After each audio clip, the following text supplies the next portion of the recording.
reading from the first book of Samuel. The Lord said to Samuel, "Fill your horn with oil and be on your way. I am sending you to Jesse of Bethlehem, for I have chosen my king from among his sons." As Jesse and his sons came to the sacrifice, Samuel looked at Eliab and thought, "Surely the Lord's anointed is here before him." But the Lord said to Samuel, "Do not judge from his appearance or from his lofty stature, because I have rejected him. Not as man sees does God see, because man sees the appearance, but the Lord looks into the heart."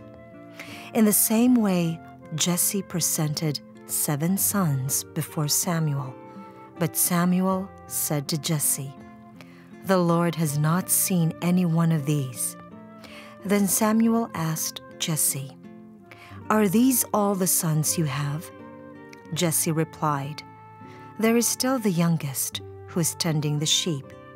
Samuel said to Jesse, "Send for him.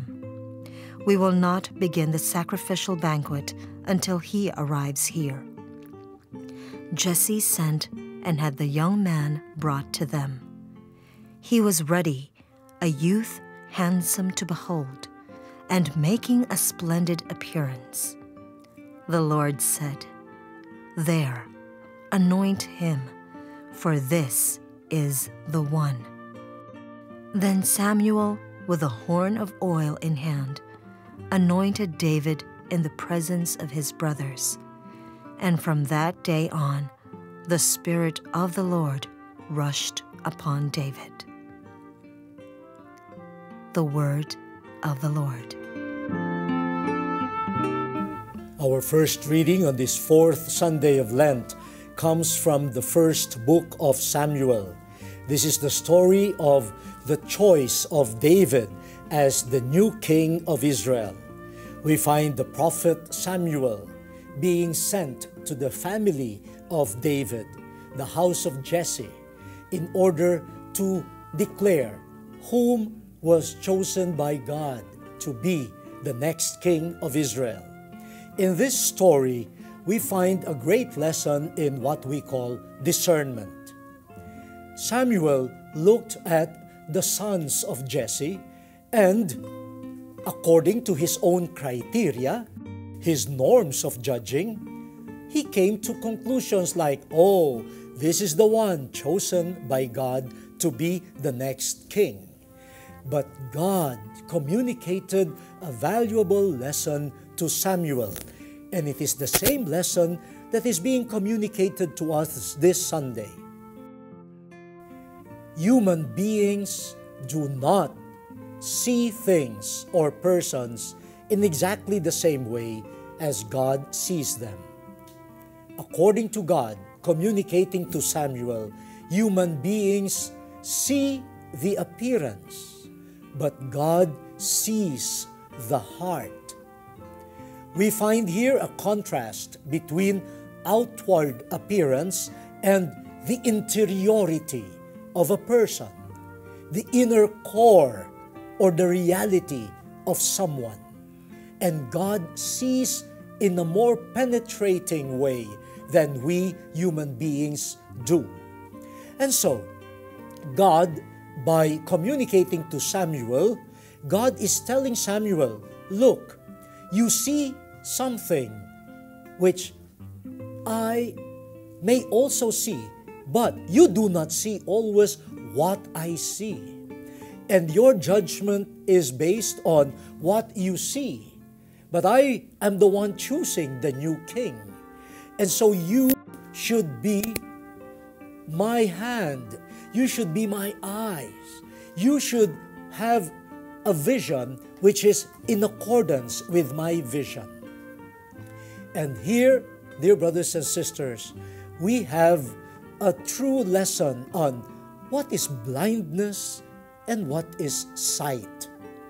In the first reading, true sight, true vision is in seeing things or persons or events the way God sees them.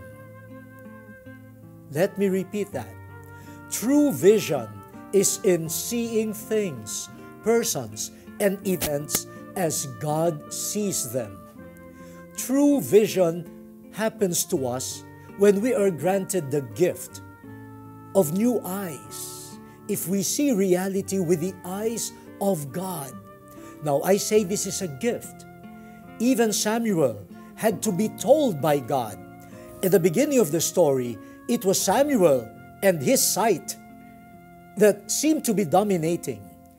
Samuel sees and he decides. But towards the end, God sees and tells Samuel, that is the one that I have chosen. And so, Samuel begins to acquire, through obedience, the vision that God shares with him. What is true sight? What is blindness? We have to revise our understanding of these two categories. Blindness, according to the first reading, is perceiving things from a purely human perspective. Yes, I may be able to perceive something. I may even have a clear physical vision of things. But it could really be, at heart, blindness.